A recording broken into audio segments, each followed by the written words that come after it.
Kita langsung ke informasi pertama, saudara. Perang petasan antar kelompok remaja terjadi di Kabupaten Sumeneb, Jawa Timur.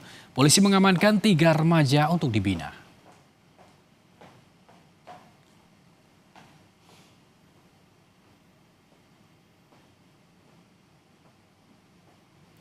Beredar luas video perang petasan antar kelompok remaja di Sumeneb. Petasan yang seharusnya diluncurkan ke udara, mereka arahkan ke kelompok lawan. Meski menjadi tradisi saat Ramadan, aksi ini dinilai berbahaya bagi keselamatan dan bisa memicu kebakaran. Polisi akhirnya mengamankan 3 remaja untuk dibina.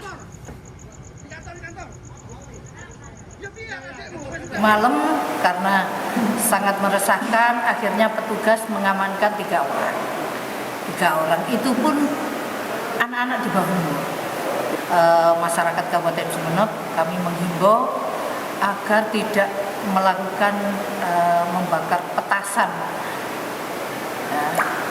Ini untuk menghindari terjadinya hal-hal yang tidak kita inginkan.